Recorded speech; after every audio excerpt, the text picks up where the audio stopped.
Welcome to Tiny Storytime YT channel. Daily updates with satisfying stories. Remember to subscribe. During the earthquake, I held on to Logan, who was rushing in to save the girl he loved. Because of that, I ended up losing my leg. Later, on the day Logan and I got married, that girl, disfigured and devastated, jumped to her death. Logan never said a word about it. For decades, he helped me rehabilitate my injured leg as if it were routine. On our 10th wedding anniversary, while I was pregnant, he pushed me into the middle of the road. Before turning to leave, he looked back and asked me, "Emma Carter, do you now know what it feels like to be utterly helpless?" As the car crushed my body, I finally realized he had hated me all along. When I opened my eyes again, I had been reborn, back to the moment when the building was collapsing. This time, I let go of Logan's hand. "Logan, run," I yelled. When the load-bearing wall came crashing down, Logan resolutely pulled away from me. I froze mid-step, staring at him through the choking dust. In my previous life, I had dragged him back with all my strength, shielding him with my body from the falling debris. The sharp stones piercing my skin brought excruciating pain that made me think I was about to die. With my last ounce of strength, I whispered in his ear, "Logan, you must be happy." When I woke up in the hospital, I found that I only had half of my right leg left. I couldn't describe how I felt at that moment, realizing I could never return to the fencing career I loved so much. I broke down in despair, crying uncontrollably. Logan's mother came to see me then. She and Logan knelt on the ground, begging me to stop crying. They said they wouldn't stand until I did. That bright, cheerful boy, who always seemed so full of life, stood beside me, helpless. His trembling hand wiped my tears away. "Emma, let's get married," he said. "I'll take care of you for the rest of my life." For a brief moment, his words eased the pain in my heart, filling the empty void within me. I thought the deep gaze Logan had when he looked at me was love, awakened by my sacrifice. It wasn't until the car crushed my abdomen years later that I understood. That gaze was pure, unadulterated hatred. His face turned deathly pale as he collapsed backward, finally silenced. This time, it didn't seem like he was faking. The medical staff rushed over in a panic to attend to him, but I turned away and walked into the examination room across the hall. The results came back normal, so I left the hospital without a second thought. As I was leaving, I heard news about Logan. Apparently, his life had been saved, but his arm had to be amputated. Fate had shifted this time. The injured one was him, and the person who saved their lover was also him. I could only hope that Autumn would stay by his side and walk the path ahead with him. I stood outside the ICU, staring at the flashing red light. Images of Autumn from my previous life floated through my mind. I remembered how, when the walls were shaking and everyone else was running for their lives, Autumn held his phone tightly, his tone firm and unyielding. "Say you love me, or I'll die here. If you don't promise me, Emma, I won't leave." I had seen him break up and reconcile countless times with his senior in the directing department. I had also heard him laugh mockingly with his companions, saying, "Logan, I'm just playing around with him. If I don't stir things up a bit, how would he know what heartbreak feels like?" Even knowing all this, I still tried to stop Logan, hoping to pull him out of a relationship that would only destroy him. Even when he threw me aside for someone else, I couldn't let go of our years of friendship. But if he was so determined to leap into the flames, just as he said, life and death are fated, and fortune lies in the heavens, then who was I to interfere? The next time I saw Logan was 11 months later. The right hand he had once been so proud of, the one that had won him countless basketball games, was now gone. His arm was amputated, leaving only a short stump wrapped in bandages. He moved with great difficulty, and his mother seemed to have aged 10 years. His voice, once strong and vibrant, had faded to a hoarse whisper, barely audible. I brought a bouquet of flowers to greet him as he was discharged. Calmly, I told him we were breaking up. Logan didn't try to stop me. During his recovery, Autumn had visited him many times, sobbing and professing his love. He swore he would stay by Logan's side forever. Perhaps this was the best ending for all of us. After Logan left, I stood in his empty hospital room, lost in thought. This was the same room I had stayed in during my previous life, back when I believed Logan could save me. Now, I understood that the only person who could save me was myself. Out of the corner of my eye, I saw something unexpected. I had thought I'd see Logan and Autumn together, but instead, I saw Autumn in the arms of another man, Xavier. The two were locked in a passionate kiss, oblivious to the world around them. Suddenly, my phone rang, breaking my train of thought. I glanced at the caller ID. It was my mom. I answered the call, but my eyes stayed fixed on the scene below. Logan, unaware of what had just transpired, stood holding a bright bouquet of roses. Autumn had already rushed into his arms, her face lit with a radiant smile. "Hello, Mom," I said, my tone calm, though my gaze never wavered from the figures below. Logan tried to embrace Autumn, but his missing limb made it an awkward, painful struggle. He finally gave up. "Where have you been, Emma?" Mom's voice was anxious, her words hurried. In my previous life, when I lost my leg, Mom had been devastated. Yet, even then, she never blamed Logan. After we got married, she had quietly voiced her concerns to me a few times. "Logan has a deep and complicated mind," she'd said. "I don't know if he's the right choice for you." But I had dismissed her concerns. Logan had always been so gentle and obedient in front of her, so tender toward me. We'd even argued over it, with me insisting that she was overthinking. Only after being reborn did I realize it wasn't overthinking. It was intuition, born of love. If I had listened to her earlier, maybe things would have turned out differently. "Don't worry, Mom," I replied, softening my tone. "I've already said goodbye to Logan." As I spoke, a chill ran through me. Not far away, I saw Xavier, his hands casually in his pockets, standing amidst the flowers. He looked up at me, his piercing gaze locking with mine. A sly, dangerous smile curved his lips as he raised a finger to his mouth in a shushing gesture, as if warning me not to speak. Someone like Xavier, with his magnetic charm, was bound to have admirers.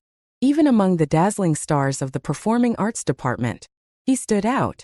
His long, narrow eyes seemed to hold galaxies, captivating anyone who dared meet his gaze. Rumor had it that several famous directors had already offered Xavier roles in their films, but he turned them all down. He claimed he was saving his debut for Autumn, but in our previous life, fate had other plans. During the earthquake, Xavier's perfect face was scarred, his appearance ruined.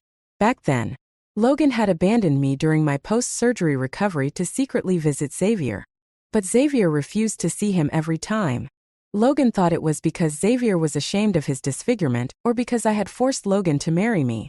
He never knew that on the day Xavier jumped, he had posted a photo online. In the picture, Xavier held another girl's hand, their fingers tightly intertwined, their happiness evident. No matter how hard I tried to compensate for Logan's regrets over Autumn in the 10 years after losing my leg, he still blamed all his suffering on me. Now, I could only laugh bitterly. Looking back, my obsessive devotion to Logan was no different from his blind, reckless love for someone who never truly cared about him. When I returned to campus, much of the school had been rebuilt. We were approaching graduation. Everyone was busy submitting resumes. In my previous life, Logan had been outstanding in every aspect. With his sharp features and confident demeanor, he stood out in any crowd, quickly capturing the attention of HR representatives. But now, all he could do was sit in front of small, unnoticed companies, awkwardly scrawling his name with his clumsy left hand. Though the interviewers didn't say anything outright, the pity in their eyes far outweighed any admiration. The despair I felt in my previous life, faced with judgmental stares, was now something Logan had to endure. "Emma, I'd like to ask your perspective on balancing career and family," the interviewer said, holding my resume and looking at me with interest. It wasn't unusual for young single women to face questions like this during job interviews. I understood that. I turned my head, my mind flickering through memories. After a brief pause, I answered firmly, "I was born to be a mountain, not a stream." The interviewer blinked in surprise, but soon, a warm smile spread across their face, and they nodded approvingly. "All right, Emma, one last question. You've applied for a position as a wheelchair fencing coach. Could you tell us why this role holds special meaning for you? Beneath the table, my hand rested lightly on my right knee as I slowly rotated my ankle. The joy of regaining what I had once lost still lingered in my heart. In my previous life, I had encountered countless obstacles. I had grown to despise the fencing I once loved. Every time I saw a fencing competition on TV, I would smash the screen in a frenzy. It was only much later, when my emotions had calmed, that I began to explore wheelchair fencing. The female coach I met back then handed me a sword and said, "You've lost your leg, but if you grow wings, you can still fly." Unfortunately, by then, my physical condition had deteriorated, making it nearly impossible to pursue that dream again. Now, with this second chance, I understood the pain I had endured. I wanted more people to experience the joy of life with me. Faster, higher, farther is not just a motto. It's a mindset. Physical limitations should never confine someone's pursuit of their dreams. Those were the words of my coach in my past life, and they had become a late comfort to my soul. As the interview ended, I saw Logan and Autumn. She stood close to him, her presence strikingly noticeable. "Logan, don't worry," she said in a sweet, coaxing tone. "It's okay if you don't have a job. I'll take care of you forever." Hearing those familiar words, I couldn't help but smile faintly. "I'll ask someone I know to get you a job," she continued. "Something easy, with good pay. I don't need your help." Logan snapped, his voice firm. "Why would no company want me? Just give me some time. Autumn, trust me." It was obvious that Autumn didn't truly care for Logan. Her kindness toward him was likely just a way to avoid public criticism. But Logan, once the golden boy, couldn't stomach the idea of accepting charity from a girl. Even now, he clung to the belief that he could still make a name for himself. However, his past decisions had left a glaring stain on his record, like skipping a major exam to accompany Autumn to a competition. That, coupled with the long road to physical recovery, meant Logan had lost the extraordinary advantage he once had when entering the workforce. Reaching his previous heights would now require an unimaginable amount of effort. As I walked past them, I heard Logan deliberately raise his voice. "Autumn, I'll make you happy. I promise." From the corner of my eye, I saw him wrap his arm around her waist, his gaze fleetingly drifting in my direction. I pretended not to notice and kept walking, memories tugging at my mind. I remembered the 18-year-old boy who had waited outside my home all night, holding a jar of paper stars. His voice had trembled as he said, "Emma Carter, we got into the same college. Can we be together? I swear, I'll make you happy." Closing my eyes, I could still see the snowy willow trees and his sweat-soaked white shirt. We had worked so hard to be together, only to be defeated by time. "Emma," a cheerful voice broke through my thoughts. Turning, I saw Luna skipping toward me, throwing herself into my arms. "Be in my graduation film," she exclaimed. I had met Luna in the drama club. Coming from a wealthy family, she was set to study abroad after graduation. Her biggest problem right now was completing her final project, a short film. I linked my arm with hers and nodded. "All right," I said, perhaps worried that I'd be upset over my breakup. Luna intentionally positioned herself on my right, blocking my view of Logan and Autumn. "Logan's mom caused a big scene at school the other day," Luna said casually. "She told Autumn that Logan belongs to the Lin family, alive or dead, and demanded that she give him a grandson. Anyone would break down with a mother-in-law like that," Luna added, sneaking a glance at my face. "Luna, I've already broken up with Logan," I replied calmly. "I don't want to hear anything about him anymore." I was at a major turning point in my life. There were far more important things than love, and I had no intention of letting someone I would never reconnect with disrupt my world again. Luna's script was inspired by a real-life school principal from a rural mountain village. I was cast as a young woman forced to abandon her studies due to family pressure to marry. It wasn't until rehearsals began that I noticed we were working next door to Xavier's group. In his script, the female lead was played by Autumn. The two of them spent every day together, their ambiguous relationship well known across campus. But given Xavier's family background, no one dared to gossip openly. Logan had received some positive responses from companies during his job search, but for some reason, All communication had abruptly ceased. Logan eventually accepted Autumn's arrangement and used her connections to join a company. It was said the pay was decent, but it also meant he had to swallow his pride and become the very kind of person he once despised. A beneficiary of nepotism. By this point in my previous life, he would have been undergoing physical rehabilitation, one of the hardest periods of recovery. It involved coming to terms with his new reality, facing his deepest wounds over and over again. Logan's emotional state began to destabilize, and he leaned heavily on Autumn to fill the void in his heart. But Autumn's attention wasn't on him at all. To ensure he looked his best on camera, Autumn maintained a strict routine of early nights and early mornings. Perhaps it was the glow of being immersed in love, but he seemed even more radiant than before. During rehearsal breaks, I often overheard Autumn impatiently saying on the phone, "I told you I'm busy. The crew has a meeting tonight. I don't have time to go with you." Sometimes, when Logan showed up to see him, Autumn would make excuses to leave, even instructing those around him, "Don't tell him I'm here." On Valentine's Day, Logan came with flowers to see Autumn, but Autumn was busy rehearsing and didn't even greet him. Frustrated and humiliated, Logan finally lost his temper in front of everyone. He threw the bouquet to the ground and yelled, "I've called you so many times, and you didn't answer. What are you trying to do?" The room fell silent. Autumn, however, didn't bother to hide his irritation. Having always been surrounded by admirers, he wasn't used to being spoken to like this. "Logan," he retorted, his voice sharp, "I'm busy. Normal people have a lot to do every day. Not everyone is as free as you." He emphasized normal people, the words cutting deeply into Logan. Logan stood there, his face pale, struggling to form words. "Do you even have a heart, Autumn?" He finally burst out. "I became like this because of you. Do you have any shame?" "I never asked you to save me," Autumn shot back, unflinching. "If you hadn't come, maybe I would have been fine. Why should I owe you anything? Don't forget, I was the one who got you that job. I don't owe you a thing." Logan's breathing quickened, and in his anger, he instinctively raised his hand to point at Autumn, but all he could do was wave his empty sleeve. The motion threw him off balance, and he nearly tripped over a chair.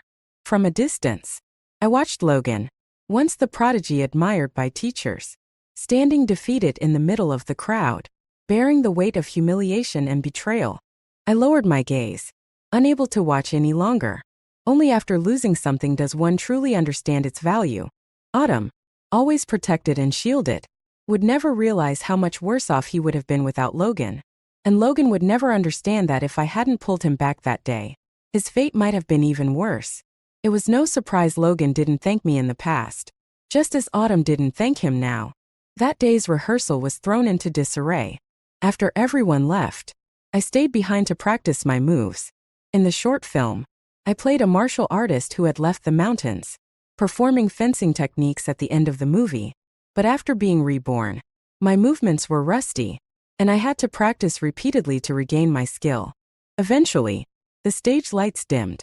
In the faint glow, I raised my sword and lunged forward, only to suddenly notice a shadowy figure sitting in the audience.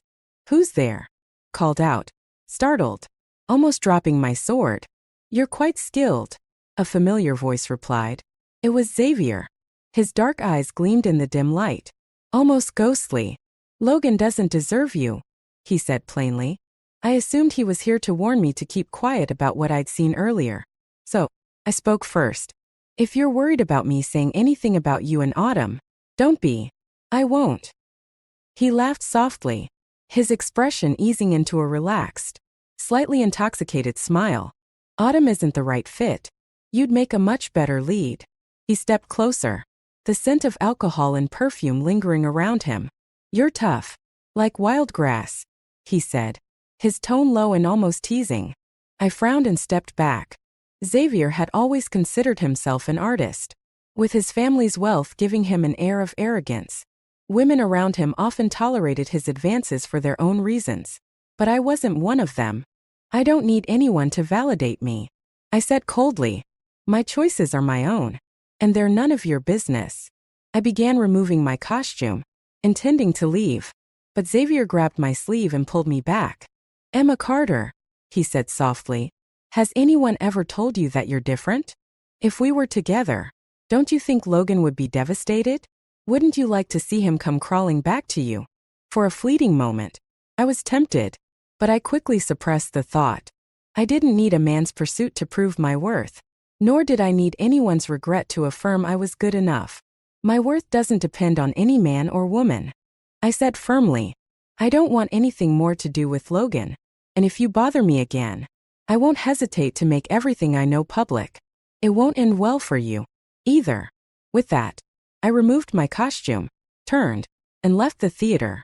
After that day, Logan and Autumn began a cold war. Logan stopped visiting the theater to see him. Logan stopped appearing on campus with Autumn. He thought this was a form of punishment for Autumn, but little did he know it was exactly what Autumn had hoped for. On my birthday, Luna gathered the entire crew to celebrate with me. While we were at the restaurant, I received a nameless text message. Happy birthday, Emma. The use of that name immediately reminded me of Logan. In the first love letter he wrote to me at 17, he had addressed me the same way. But without hesitation, I pressed delete. After leaving the restaurant, I walked back to campus surrounded by friends. I had drunk a little too much, and a few of the boys walking beside me tried to steady me but hesitated, pulling back their hands. I noticed but didn't say anything. Under a street lamp, I spotted a tall, thin figure silently standing in the distance. One of the boys noticed first and discreetly stepped aside. Happy birthday. Logan's voice was calm, but I could hear the emotion he was holding back. After a brief exchange, I nodded. Thank you. In his left hand, he held a poorly folded bouquet of paper stars. When he took a step forward, I took a step back. The cold wind howled, scattering the paper stars across the ground. Neither of us bent down to pick them up. I'm heading to Beijing for a fitting soon, he said, his tone carrying a faint note of grievance. During the 4 years we were together, I had never missed a single significant event in his life. Through all his tough times, I had always stood by his side. I remembered our sophomore year when he fell off his bike and injured his arm. Blood soaked through his shirt. Yet he still silently brought me the birthday cake he had prepared. But the moment I rolled up his sleeve to check his wound, the tall, proud boy burst into tears, pouting like a child. That once arrogant figure had been reduced to nothing but vulnerability in front of me. Now, though, I wouldn't be there for him during his darkest days. Good luck, I said coldly, my expression completely devoid of warmth. Emma, he called out, his voice trembling. How can you be so heartless? Can't we even be friends anymore? Some of the people nearby glanced over, their eyes filled with curiosity and suspicion. I looked straight at him, unwavering. Logan, don't call me that. You don't deserve to. You think this is old love rekindling, but it's just your need for comfort after being abandoned and neglected. You should know that someone like me cannot tolerate even the slightest betrayal. When you chose to throw me aside, you should have understood. We can never be friends again. I took a step closer, lowering my voice to keep others from hearing. Don't think you can use some false pretense of deep affection to manipulate me. Life and death are fated. Logan, that was your choice, and you'll have to live with it. I smiled faintly and turned away, rejoining my friends as we walked off together. As graduation approached, the days flew by. Between rehearsals, a month passed in the blink of an eye. Xavier had begun sending me expensive gifts every now and then.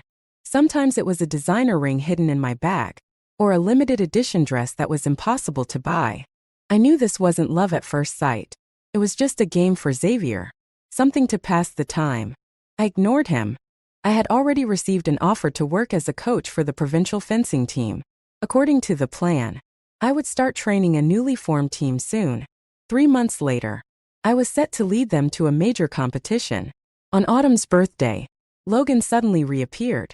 He arrived with his mother, sporting a newly fitted prosthetic arm. They had deliberately chosen this day, likely hoping to break the ice and surprise Autumn. Logan's mother was the one who told me all of this. After everything that had happened, she seemed more worn down but was uncharacteristically gentle toward me. Emma, she said, her tone soft. Logan is like a child who never grew up. He always needs someone to take care of him. You've known him for so many years, you know what he's like. He can be impulsive, but he's sentimental at heart. In my previous life, she had said similar things to other women after Logan and I were married. The implied meaning was obvious, and hearing it now only made me feel disgusted. No one stays a child forever, I replied. He's a grown man and should take responsibility for his actions. As for whether he's sentimental or not, that's none of my business. He has a girlfriend now, and you should be speaking to her, not me. I turned to leave, but Logan's mother grabbed my arm. Emma, I'm saying this because I think you're a good match for him. Otherwise, you know as well as I do, he and that girl get along just fine. He even has a job now. To be blunt, if Logan hadn't lost his arm, you wouldn't even have had this chance. Her tone was still full of pride when she spoke about her son. It was clear Logan hadn't told her about using connections to get his job or his arguments with Autumn. Logan's mother didn't truly like me.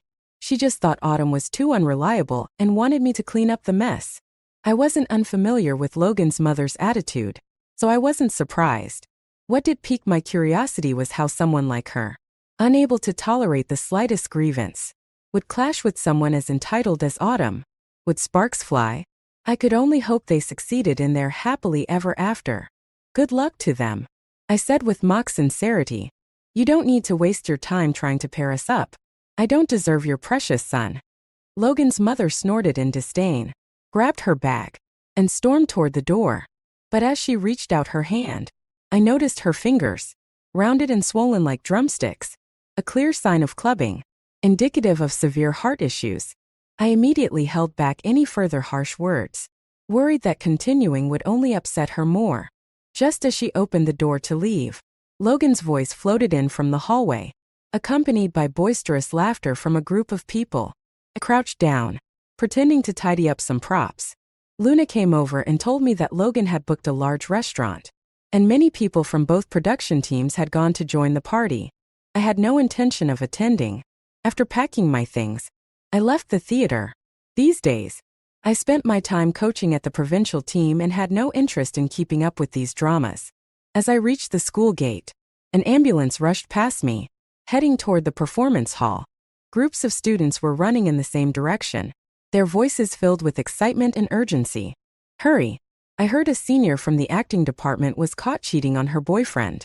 The rest of the story, I heard from Luna later.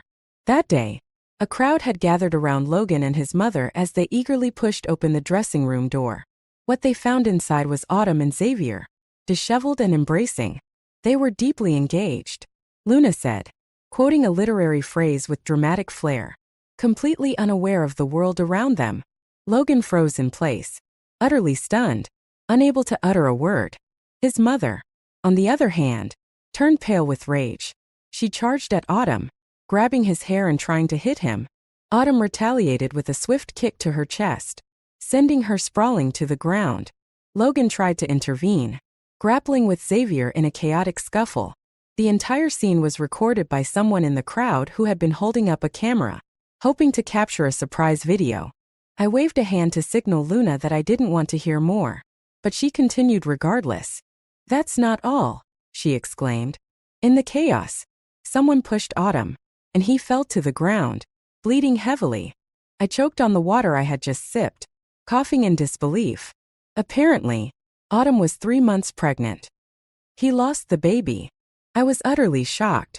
Doing the math, Logan and Autumn hadn't even been together for 3 months. I couldn't imagine how Logan would react upon learning this news. Logan's mother had also been hospitalized after the incident. She had suffered a heart attack and was barely saved. She was still in the ICU. Emma, you're so lucky, Luna said, shaking her head. Breaking up with Logan was the best decision you ever made.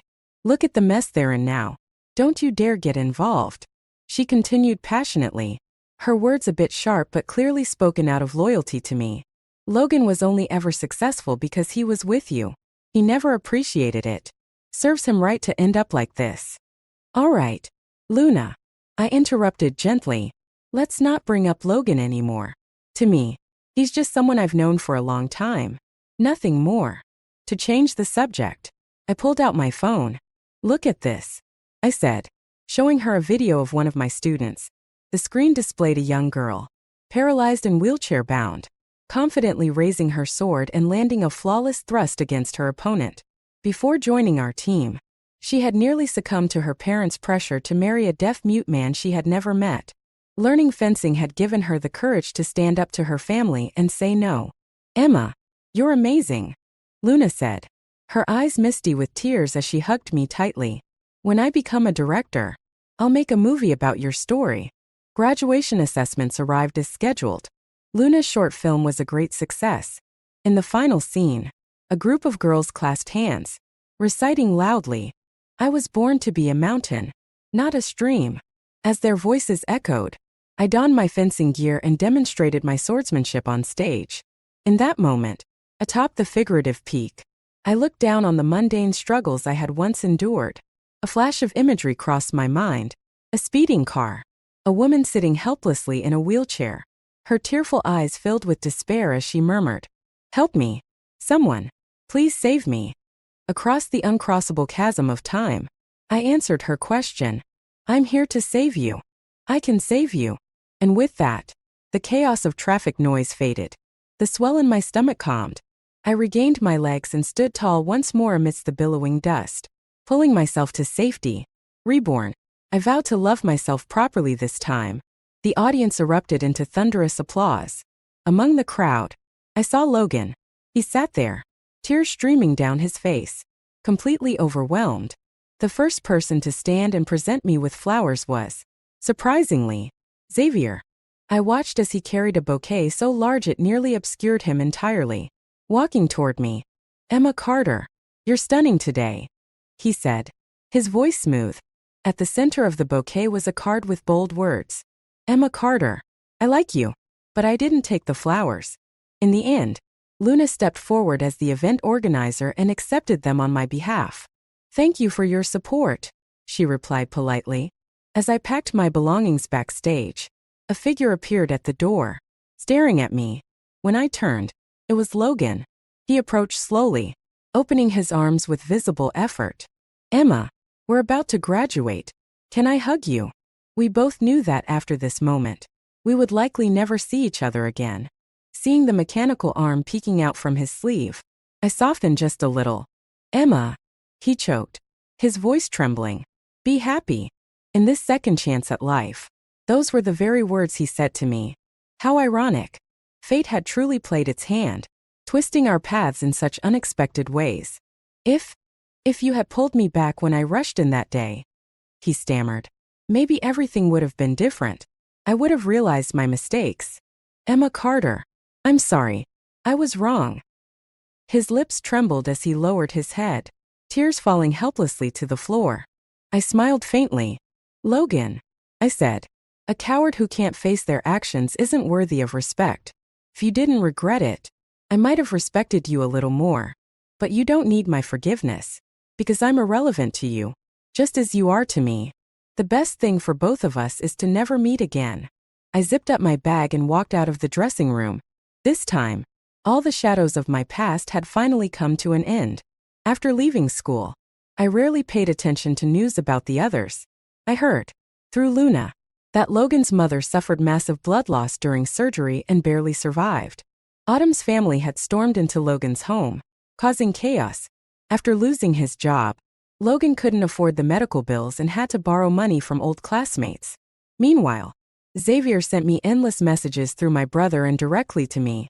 Almost daily, he told me he had broken up with Autumn and asked if I wanted to be the lead in his next film. I never responded. To me, men like Xavier, who used wealth as leverage, were revolting, not charming.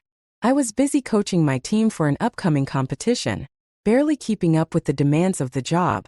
With just 10 days left before the event, I took the team to the competition venue to adapt to the environment.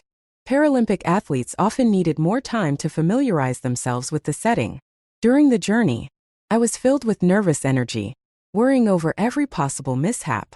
That evening, after settling into the hotel, Luna called me suddenly. "Emma, have you seen the trending news?" she asked urgently. Before I could reply, she hung up and sent me a video. The clip showed Logan's mother screaming at me in the hospital after the earthquake. The video had been edited, cutting off the beginning and end, focusing solely on the part where she accused me of abandoning Logan to die. My indifferent expression was zoomed in and turned into a meme, with the caption, "It's not my problem whether he lives or dies." My identity was exposed, along with the details of my team. Outraged comments flooded in from people who didn't know the full story. If she couldn't even save the people around her, how can she care about disabled people? Maybe she does this on purpose. After all, she's a coach for the Paralympics. The more disabled people, the better for her. She shouldn't be allowed to compete. What kind of heartless coach brings a team to compete anyway?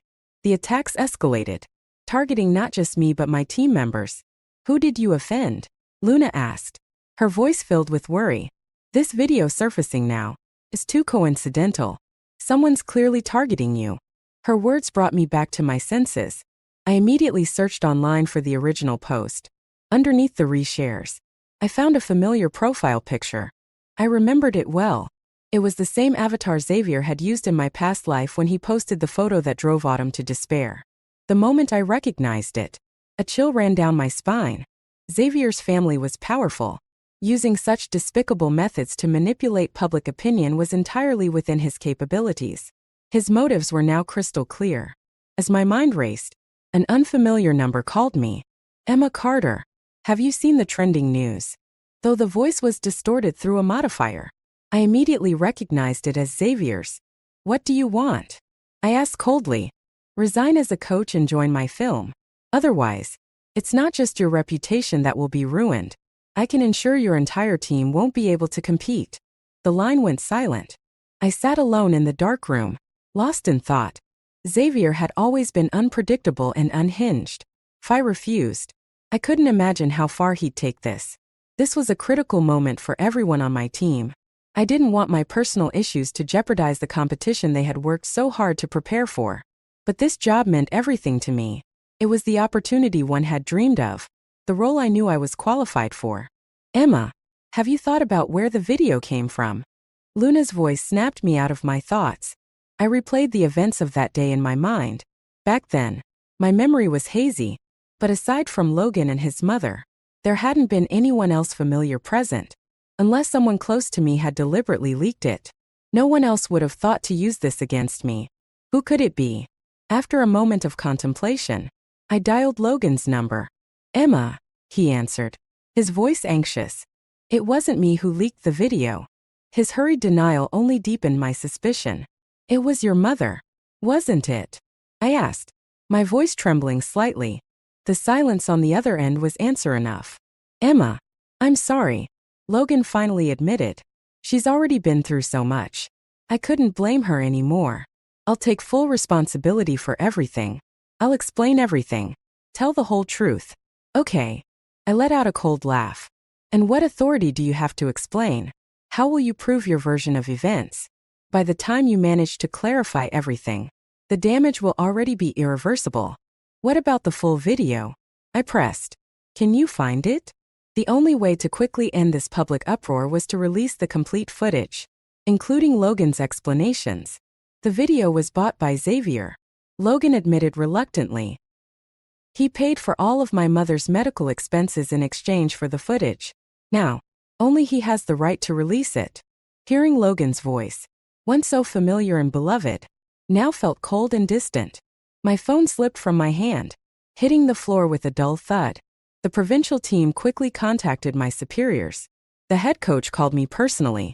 I expected reprimands, but his voice was unexpectedly gentle. "Emma, don't panic.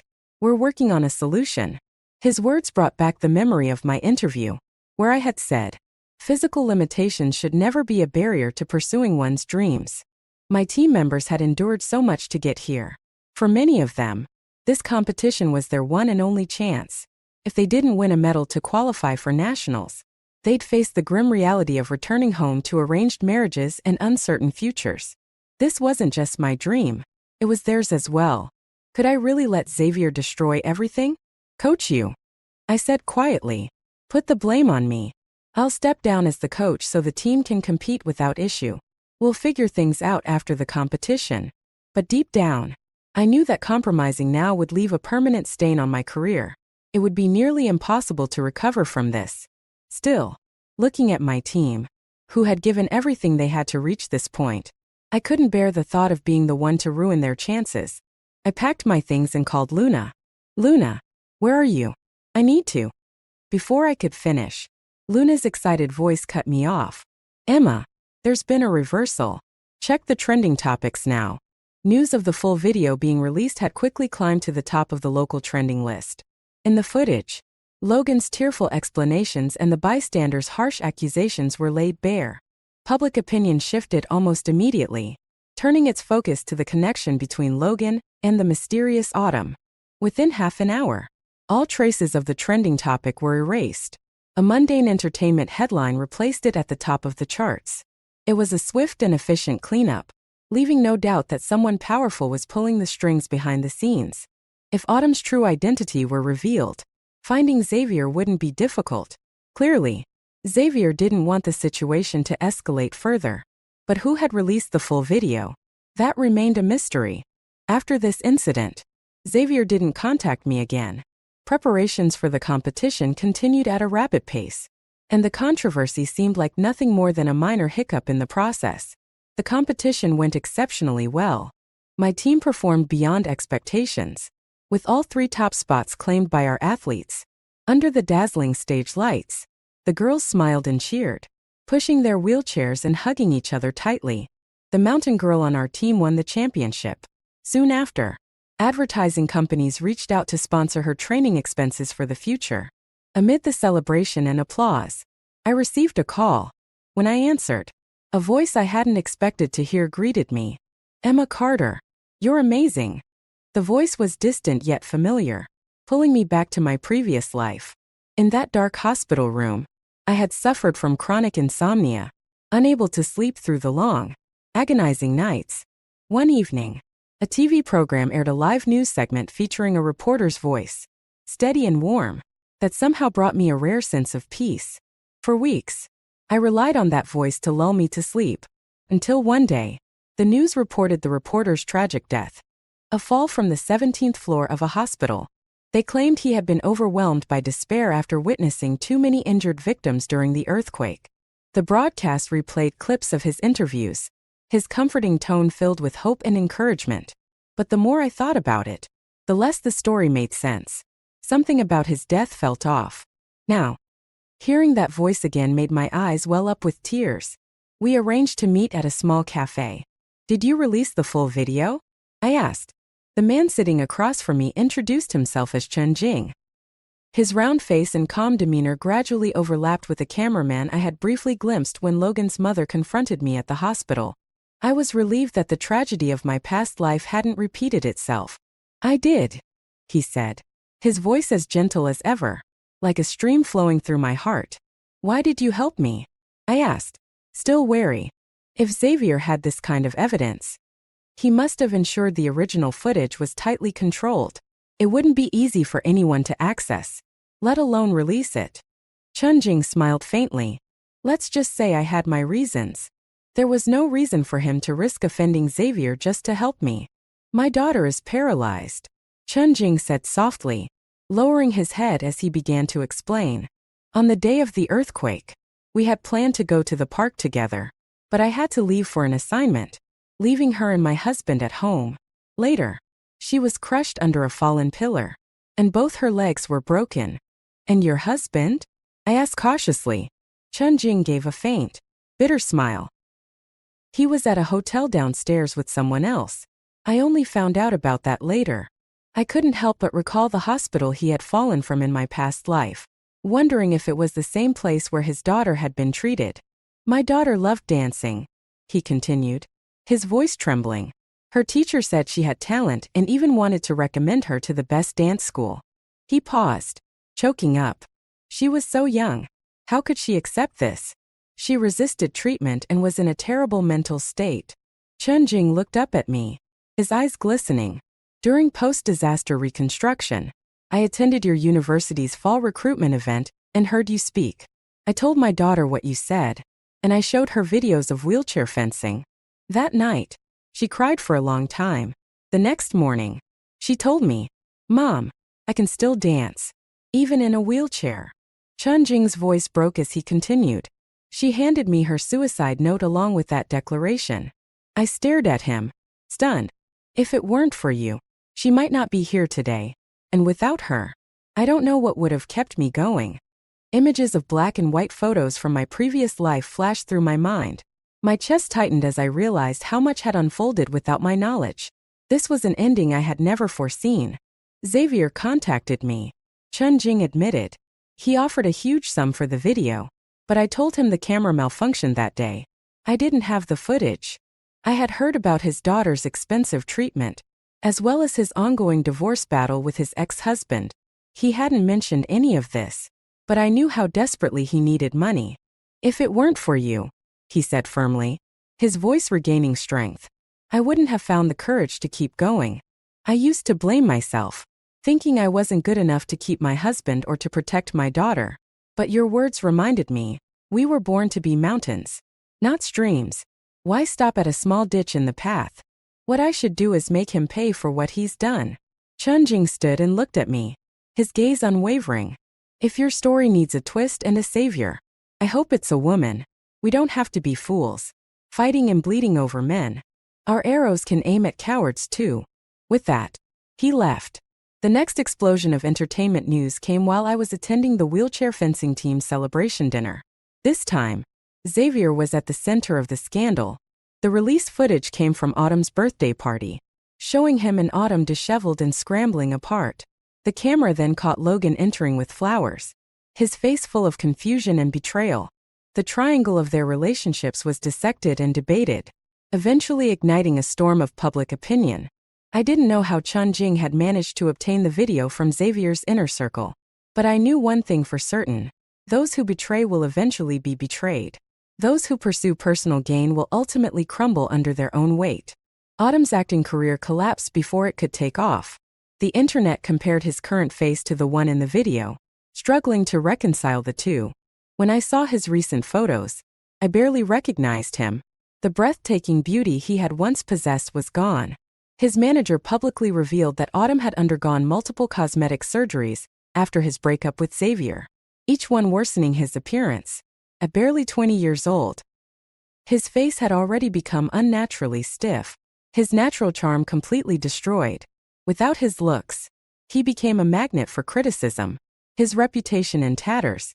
Even private remarks he had once made to friends. Logan? I'm just playing with him. If I don't push Xavier a little, how would he ever feel heartbreak? Were leaked to the media. I didn't know if Logan followed entertainment news, nor did I know how he felt hearing such revelations. The saga ended with Xavier's financial backers being exposed for tax evasion and fraud.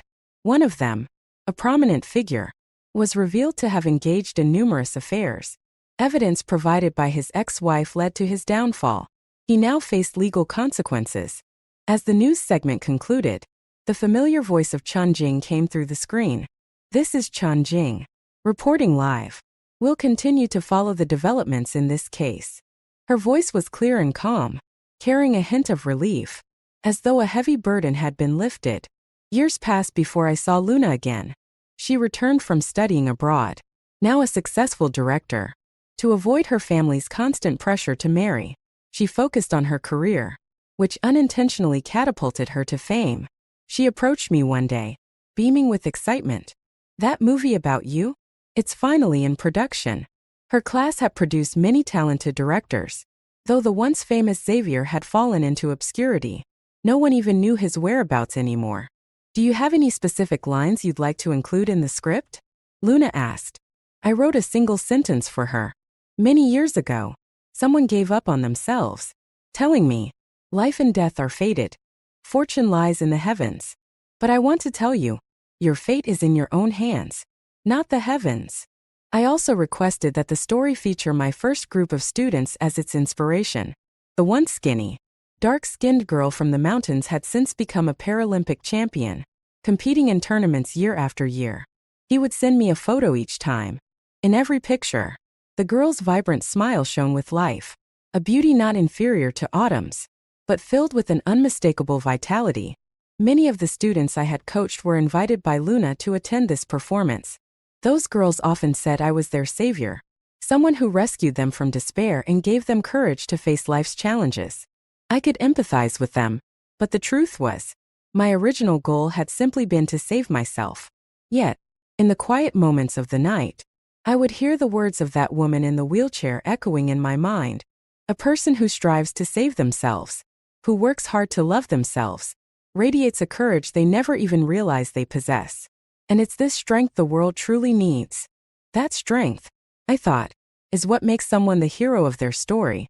And for once, I was grateful to have become the hero of mine. When I was reborn, I resolved to avoid any interaction with Ethan Jung this time. When he said he wasn't going home for the holidays, I packed my things and returned to the village by myself. When he helped Snowy Lou rent a house next door, I moved out. When he decided to stay at school and take a teaching position, I applied to a university in the Northwest. In my previous life, even my 2 children persuaded me to divorce him when I was old. They said it was so that, after my death, this ill-fated pair could be buried together in peace. As I held the university acceptance letter in my hand, I nearly burst into tears. No one knew I had been reborn. At the last moment, I had changed my choice of university to Northwest Industrial University. Even my teacher was puzzled. "Didn't you say your fiancé is staying at this school? Why would you go to such a faraway place? Can he wait for you?" When she mentioned Ethan, his tall and youthful figure flashed in my mind. To everyone, Ethan seemed out of my league. He was ambitious, handsome, and now even an officer from a military academy. And me? I only had the right to stand by his side because of a childhood engagement. I smiled brightly and replied to my teacher, "Free love is the trend now. Childhood engagements? That's just feudal nonsense." Perhaps she didn't expect such enlightenment from me. She patted my shoulder with admiration in her eyes. As I left school and walked home among the crowd, memories of my previous life flooded my mind. I hadn't even attended university back then because, in a few days, Ethan and I got married. Soon, I had children, and my education ended there. After Ethan stayed on at the school, he joined the military. From then on, we were worlds apart. Outside, his career soared. Wherever he went, Snowy Lou, from the arts troupe, followed with her daughter. Meanwhile, I was confined to our little home, serving his aging parents, raising our children. I watched my children grow up, first clinging to me, then gradually drifting closer to Ethan. Later, I didn't even know Ethan's marriage to Snowy Lou's daughter had happened until it was over. It was through an old friend's photo of the wedding tea ceremony that I saw Ethan and Snowy smiling tenderly at each other. My son even urged me to divorce Ethan more than once. He'd say, "Mom, Dad's been miserable his whole life. If it weren't for you, he and my mother-in-law would have been together already. You two don't belong together. Why can't you let him go?" Even my daughter-in-law didn't want to see me. But what could I do? I wasn't willing to let go. I couldn't accept that when Ethan's parents were bedridden, I cared for them tirelessly while he was out enjoying life with someone else. I couldn't accept that when my son was sick with a high fever in the middle of the night, I ran barefoot for miles to get him treated, while Ethan was out hosting banquets and tutoring someone else's daughter on her homework. I gave up everything for our family, yet all I got was blame for not letting go. I aged prematurely from all the hardship. But even if it killed me, I was determined to take them down with me. What happened after my death was no longer my concern. Finally, I died after yet another argument with my son about divorcing Ethan. Frustrated by my silence, he stormed out. He didn't know that as the door slammed shut, my heart gave out. I called after him, but he didn't look back. That moment, I deeply regretted having him, regretted letting my life be consumed by him. But it didn't matter anymore because I was reborn. Back to the time before I married Ethan. There was still time to change everything. When I got home, I hid my acceptance letter and began cooking dinner. The house was a 2-bedroom apartment provided by Ethan's workplace. While the food cooked, I marked my university reporting date on the calendar with a red pen. Looking at the circled date, I felt hopeful. Freedom was so close. Just as the food was ready, Ethan returned.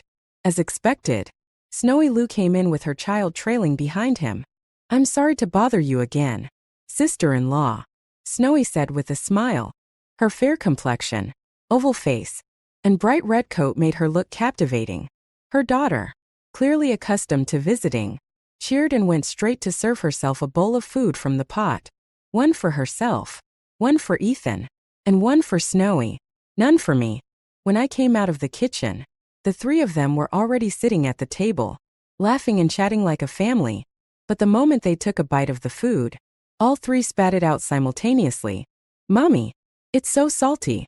I leaned against the kitchen door frame, watching as Ethan rushed to pour soup for Snowy and her daughter. But the soup was even saltier. Snowy left in tears, saying to Ethan at the door, "Sister-in-law clearly doesn't welcome me. I won't come again." When Ethan came back, he frowned. I ignored him, went to the kitchen, and made a new dish. "You did that on purpose," Ethan said, confused but trying to explain. "Her husband sacrificed his life. He asked me to take care of them. You're a great cook, and the child likes your food." Seeing that I didn't respond, he sighed and relented. "Fine. If you don't like it, I won't invite them over anymore." The next morning, Ethan left the house. I took out my bundle, preparing to head back to the village in a couple of days. Although Ethan and I were tied by a childhood engagement, our families had exchanged keepsakes and birth charts. If we were to officially break off the engagement, it had to be done publicly with the village council present to avoid future complications. As I packed my things, I noticed the pillowcases and quilt covers I had embroidered over the years. After some thought, I stuffed them into a bag along with the new shoes I had made and other handcrafted items. At the pawn shop at the end of the street, I sold them all for 30 yuan. It wasn't much, but enough to save for college expenses like food and supplies. Back home, I marked a big X on today's calendar date. Only 20 days left. In 20 days, I would leave this place and start my new life. Ethan came home late that night. The dinner I had prepared sat untouched. "I ate at school," he said casually, but the faint scent of white tea perfume clinging to him told me otherwise. He had eaten, sure, but it was undoubtedly with Snowy and her daughter. He likely knew eating at home would upset me, so he dined with them elsewhere before coming back. Silently, I cleared the table and returned to my room. Inside were all my high school books and notes. The room was too small to fit everything. So much of it had been moved to the living room. I began bundling the books in my room with rope, planning to sort through the ones in the living room after Ethan left the next day. Since I was leaving, none of my belongings needed to remain here. As I packed, I heard a knock at the door. I knew it was Ethan. He was always respectful and would never enter my room without my permission. "What is it?" called out, unwilling to let him see me packing. There was silence outside for a moment before he said, "I've submitted the marriage report. The wedding is set for the 9th of next month. Is that okay?" The 9th of next month. The same day we had gotten married in my previous life. I glanced at the neatly packed bundle and replied flatly, "Marriage is a big deal. I'll go back and ask my family tomorrow." Another long silence followed before I finally heard his footsteps retreating. I let out a sigh of relief and leaned against the bed. With his current status, submitting a marriage report didn't require family consultation. In fact, since my parents were gone, Ethan's family had taken me in because of the engagement, and everyone already saw me as part of the Jiang family. The marriage report was merely a formality. Ethan was handsome, had a good job, and treated me well. Anyone could see I was already devoted to him. I did owe the Jiang family a debt, but I had spent an entire lifetime repaying it. I owed them nothing now. This time, I would live my own life, one without Ethan Jiang. The next morning, I was surprised to find Ethan had made breakfast, fried eggs and ate treasure porridge, my favorites. This was a rare occurrence in the 3 years I had lived here for school. I sat down silently. The only sound at the table was the occasional clink of utensils against bowls. "I'll take time off to accompany you back to the village," Ethan suddenly said, breaking the silence. I froze, then instinctively shook my head. "I'll drive you. It's not safe for you to go alone," he added, frowning slightly. I was about to find an excuse to refuse when a little girl burst through the door. "Daddy!" The child, with 2 pink butterfly bows in her hair, ran straight into Ethan's arms. "Nian Nian." What are you doing here? Where's your mom? Ethan asked, glancing toward the door. The girl hesitated, then peeked at me cautiously. Mom said Auntie doesn't like her, so she didn't dare come. I quietly observed this little girl, my daughter-in-law in my previous life. Though she had never once appeared before me, at just 3 years old, she was already beautiful, and in the future, her mother and she would be worshipped as deities by my son. Ethan hurriedly left with Nian Nian, saying Snowy wasn't feeling well. He didn't bother explaining further before rushing out with the child. I let out a bitter laugh. Well, this solved my problem of making excuses. I could now go back to the village alone. I took a pen and marked another big X on today's calendar date. 19 days left. I packed all my books from the room, neatly bundling my notes and papers in the living room as well. After selling them, I ended up with 13 yuan and set off for the village. Today's goal was to break off my engagement with Ethan Jiang. Although Mr. and Mrs. Liang had always treated me kindly, convincing them to agree to the annulment wouldn't be difficult. I simply needed to point out that Ethan was destined for great things and that I was no match for him. The village courtyard was quiet and somber. A small bonfire burned, surrounded by mosquitoes hovering in the warm light. I sat by the earthen wall, pressing tobacco leaves with a wooden board and slicing them finely with a hatchet. Mr. and Mrs. Liang sat silently on the doorstep.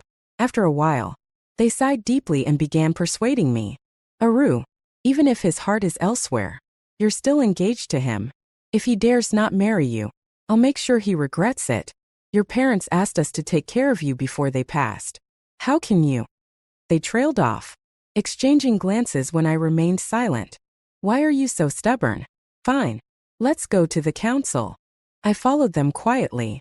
The village council issued a certificate to officially annul the engagement.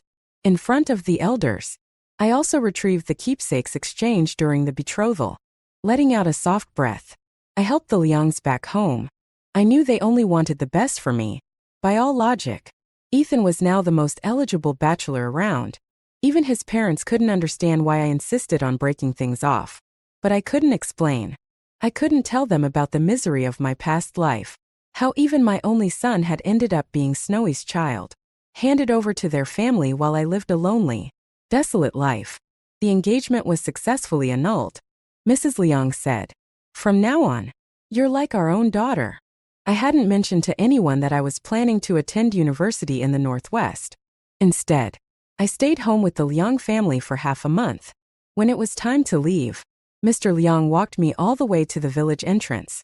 They kept reminding me that I should always consider their home my own, and to come back and visit often.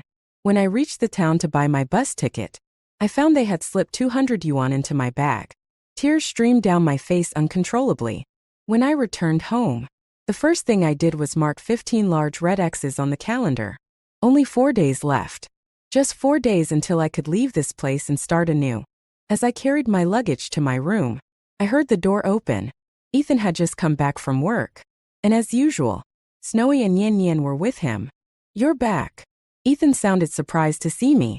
Snowy gave me a reserved nod before turning and heading directly into my room. I frowned as I watched her casually shut the door and leave my belongings haphazardly piled in the living room. I turned to Ethan.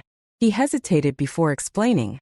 Snowy's place had a bad leak during the rain a couple of days ago, so I let her stay here temporarily. Since you weren't home and didn't have much in the room, I thought it would be fine to let her use it for now. So, you thought it was fine to clear out my belongings and let someone else stay in my room without asking me? I replied calmly. He paused, then tried to smooth things over. I moved your things into my room. You can stay with me for the time being. As he spoke, he opened the door to his room and added, "By the way, where are your books? Why is there so little stuff here?" I glanced at the small bundle he had placed on the bedside table, pursed my lips, and replied indifferently, "I sold them. After the exams. I didn't see the point in keeping them." Ethan frowned. Even after exams, books can still be useful. Why sell them? I stayed silent. Seeing I wasn't going to respond, he changed the subject. "So, how did things go with my parents?" he asked, taking the bundle from my hands. After a brief pause, I replied, "We consulted a fortune teller, and the date doesn't seem auspicious. Let's talk about it later. This was the excuse I had agreed on with the Liang family. A temporary delay to give me time to leave before explaining everything to him. Ethan didn't seem suspicious. He simply nodded and muttered, "Looks like we'll have to pick another date." He then left the room, saying he'd make dinner and that I should rest since I had just gotten back. From the corner of my eye, I saw the marriage report he had already filled out on the desk by the window. Only the date was left blank. When I finally pulled my gaze away from the report and went to help him, I overheard voices outside. The low, steady voice of a man, the lively tone of a woman, and the sweet chatter of a child. I quietly sat back down.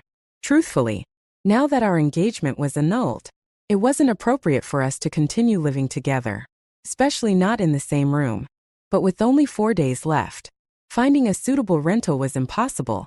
I decided I'd eat dinner and then set up a makeshift bed in the living room for the night. After a long day of traveling, I wanted to sleep early. But Snowy, full of energy, began practicing dance in the living room in a flowing white dress. She even brought out a mat to stretch her legs. Meanwhile, Nian Nian was running in and out of Ethan's room, occasionally bouncing on his bed as if it were a trampoline. Annoyed, I made an excuse to get some water and grabbed a basin to head outside. The cool night air hit me as I took a deep breath. "Oh, Aru, you're back? Weren't you visiting Ethan's parents?" Mrs. Hua, our neighbor, noticed me and grabbed her own basin to join me on the way to the well. "I was gone for a few days. Just got back today," I replied. Mrs. Hua's husband worked as an accountant at the local mine. Their family lived comfortably, and she was always kind enough to bring me snacks like fried dumplings. We got along well.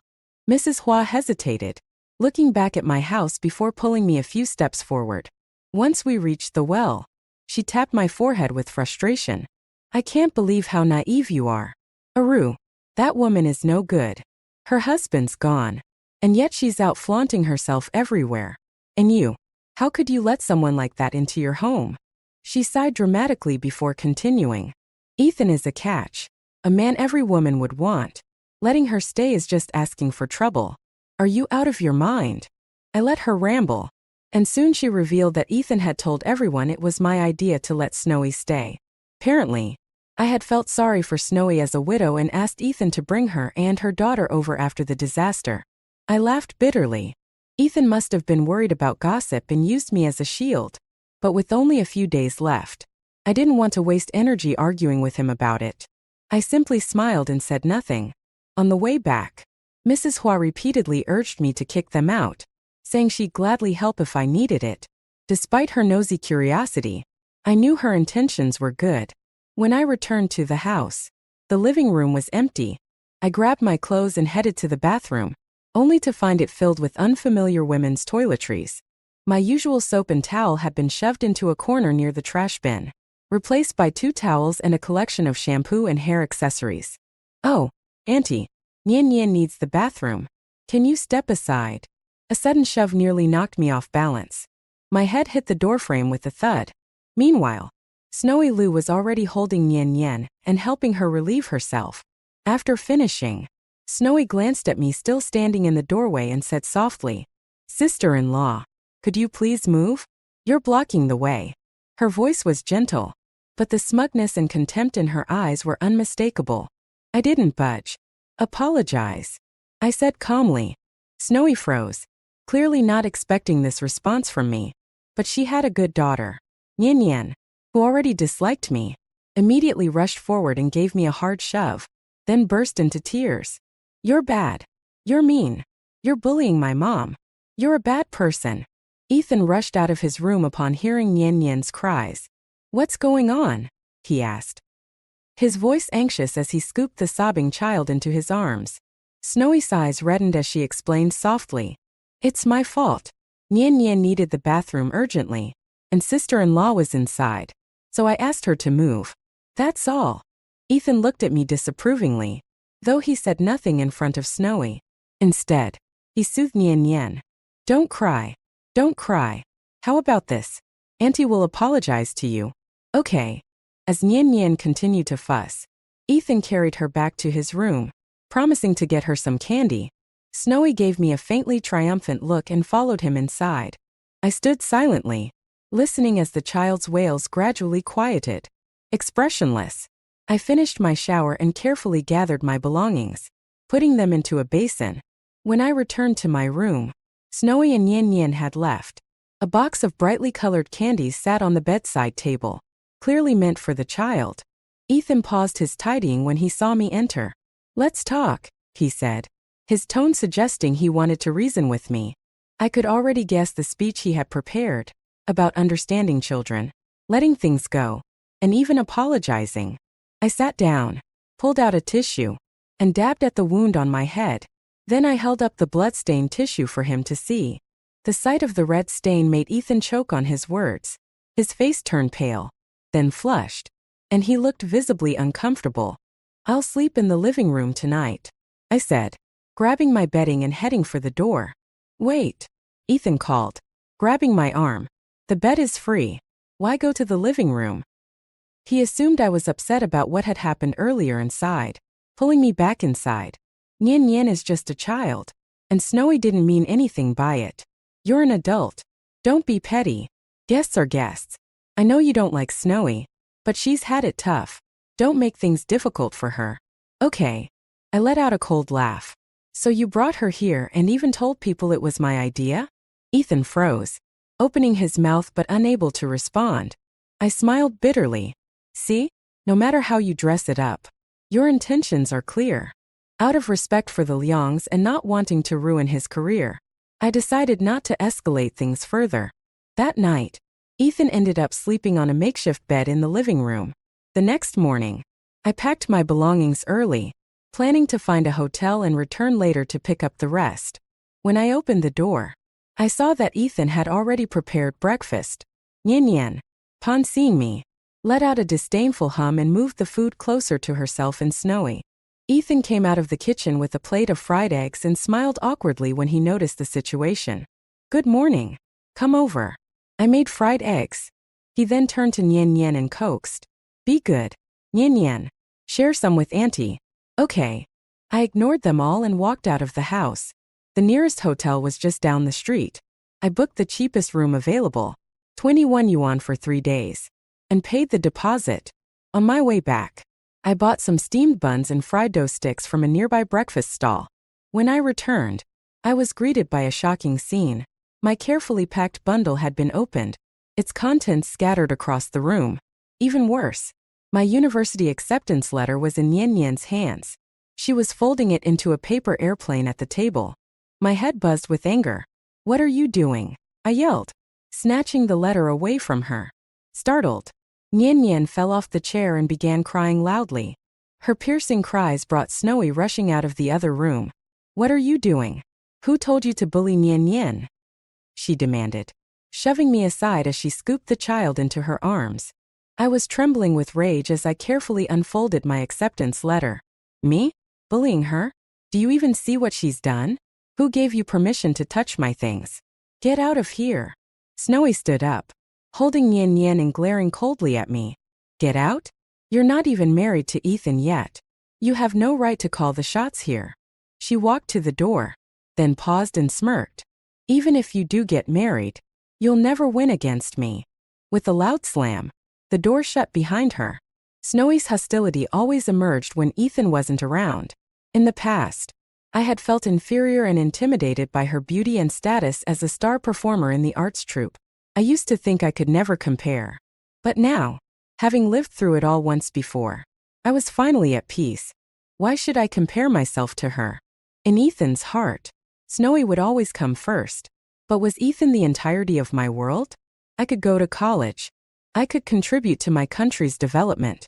I could broaden my horizons and build a better future. This quagmire was nothing but a hindrance. After tidying up my scattered belongings, I marked another heavy red X on the calendar. I slung my bag over my shoulder and headed to the hotel I had booked.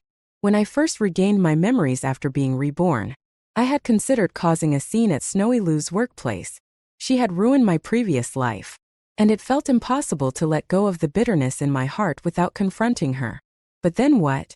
As long as Ethan Jiang was still in the picture, even if Snowy lost her job, he would still support her and her daughter. For Snowy, it wouldn't make much of a difference. Her foundation was solid as long as I hesitated to repay the Liang family's kindness or to avoid ruining Ethan's reputation.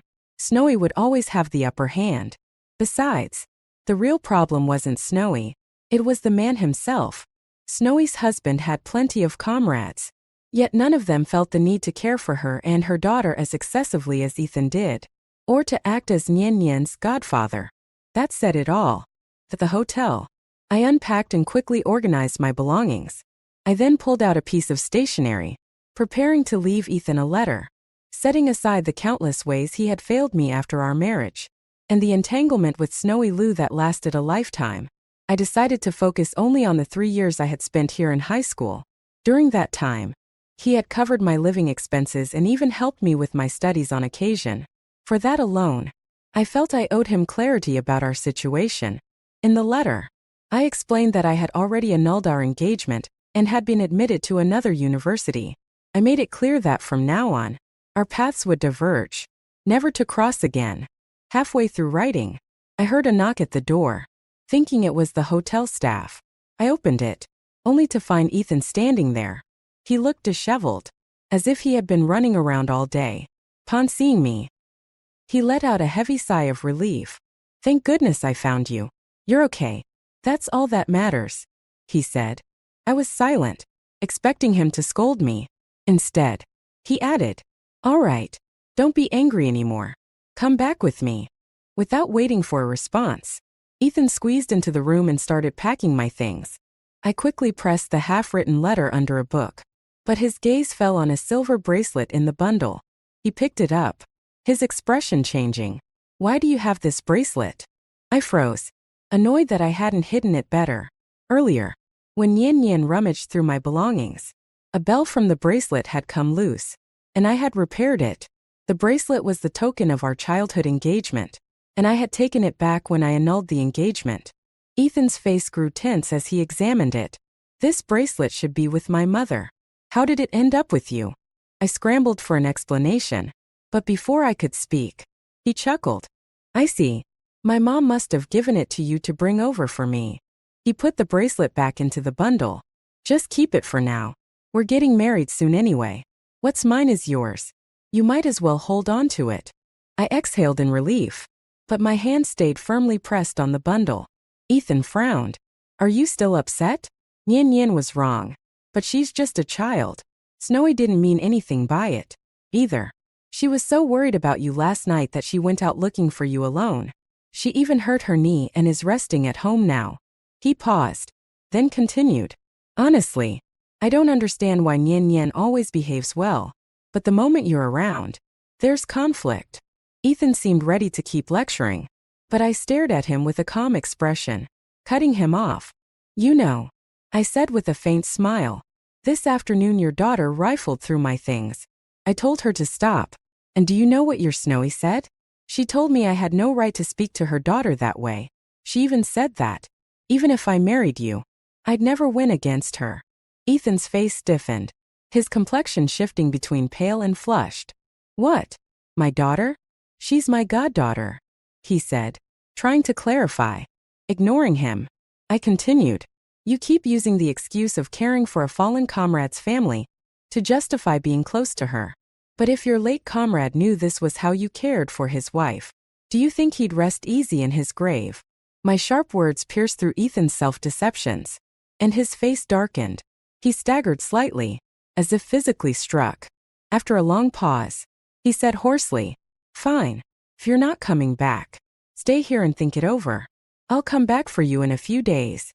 Then he turned and left in a hurry, almost stumbling in his retreat.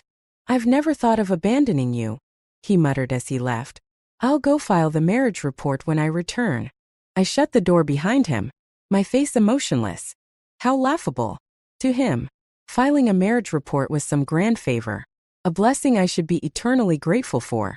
The next day, I went to my teacher to collect my train ticket. She had gone out of her way to use her connections to ensure I had a seat. She even gave me the names of acquaintances in the Northwest who could offer some support if needed. I shared lunch with her, then spent the afternoon buying local specialties as gifts for my future roommates at university. On my last night at the hotel, I lay in bed early. I thought I'd toss and turn, overwhelmed with emotions or restless thoughts. Surprisingly, I fell asleep quickly. The next morning, I left my letter at the hotel front desk, checked out, and headed to the train station with my luggage. The 2-day train ride was long and bumpy, but I managed to doze off here and there. When I finally arrived at the university, I felt a wave of relief. After completing the registration process, I plunged straight into my studies. Unlike my previous life, where I never set foot on a college campus, this time I cherished every moment. Apart from eating and sleeping, I spent all my time either in class or at the library. 3 months into the semester, I received Ethan's first letter. I wasn't surprised he had tracked me down.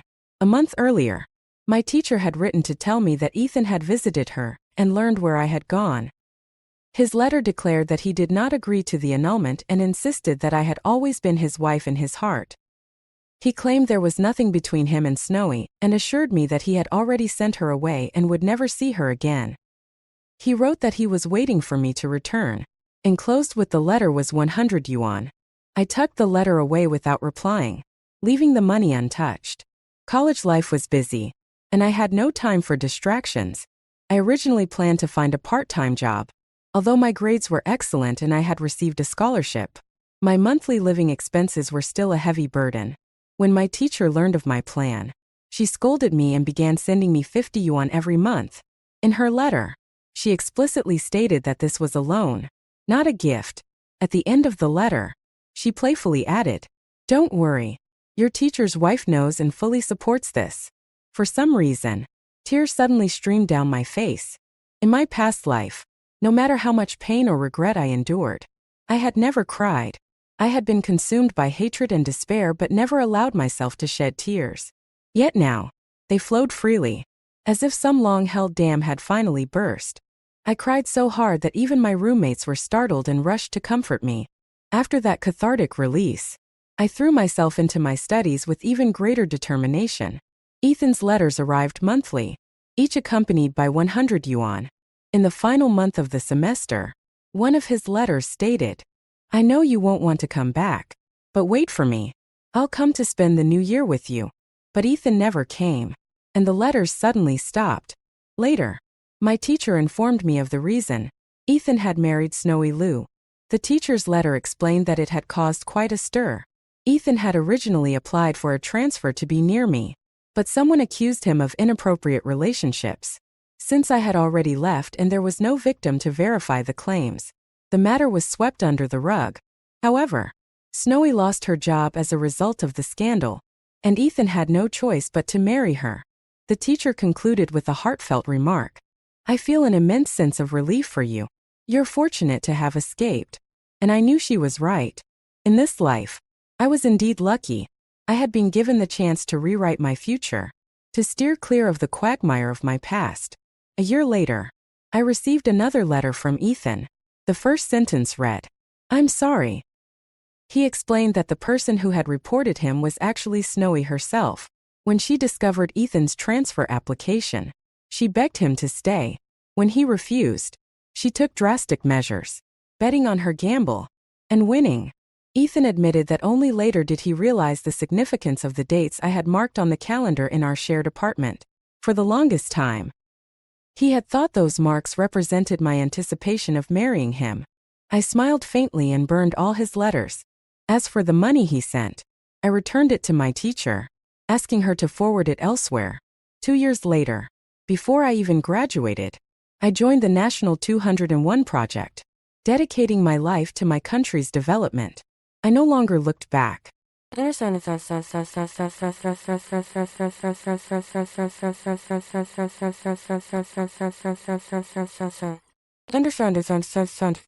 Ethan's side story. The night I heard Aru's sharp words at the hotel, I was overwhelmed with shock and anger.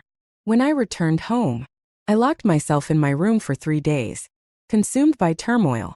I knew I had made mistakes. While waiting for Aru to grow up, my heart had strayed. In my repeated efforts to help Snowy Lou, I had allowed myself to overlook the fact that I already had a fiancé. Snowy's gentle demeanor and Yen Yen's cheerful innocence had led me to actions that now filled me with shame. After 3 days, I realized with painful clarity that I couldn't live without a Rue. I rushed back to the hotel, only to find that I was too late. She was gone. She had left me behind. I asked everyone I could think of, but no one knew where she had gone. Eventually, her teacher informed me that she had gone to the Northwest. The news was staggering. I thought of the silver bracelet in her bundle, a token of our engagement. I hurried home, only to discover that she had formally annulled our engagement. I returned to the apartment we had shared for 3 years, despondent. That night, I drank heavily, and Snowy somehow slipped into the room. When she found my transfer application, she caused an uproar. In the aftermath, she lost her job, and her family confronted me angrily. I had no choice but to marry her. But after the marriage, my friends began distancing themselves from me. I wrote letters to Aru, but she never replied. It was as if she had vanished entirely from my world. Snowy kept a tight watch on me after our wedding. She often caused scenes, and my parents disliked her, constantly comparing her to Aru. Over time, Snowy became hysterical and paranoid. Opportunities for transfer arose several times, but Snowy always sabotaged them. Each time, she accused me of wanting to leave her to reunite with my former fiancé. I could only smile bitterly in silence. Aru would probably feel disgusted to see me now. As the years passed, I watched my peers rise through the ranks while I remained stagnant. Snowy began to mock me, calling me a failure. She wanted another child, but no matter how hard we tried, it didn't happen. In the end, we only had Nian Nian. When Nian Nian grew up, she married and had children, but her husband was a violent gambler who cheated on her. Snowy cried daily over their struggles, yet she adamantly opposed Nian Nian's divorce. Whenever Nian Nian argued with her husband, Snowy would vent her frustrations on me, blaming me for everything. "You're useless," she'd scream. "Why did I ever marry you?" Even Nian Nian resented me, saying, "If you had a higher position, he wouldn't dare treat me this way." I had no response. Eventually, Nian Nian ran away after another failed attempt to divorce her husband, only to be dragged back and beaten severely. By then, I was too old and powerless to help her. Not long after, Nian Nian took her own life, leaving behind a 6-year-old child. I never imagined that in my old age, I would lose my daughter and be left to raise her child. Looking at Nian Nian's child, I could only wonder what had gone so terribly wrong. I slowly recalled that year. It seemed there had once been a young figure by my side, someone whose heart and soul were completely devoted to me. I often couldn't help but wonder, if I hadn't gotten involved with Snowy Lou back then, if I had married Aru instead, would things have turned out differently? But when had I lost her? I couldn't even remember anymore. Looking back on my life, I realized how utterly meaningless it had been.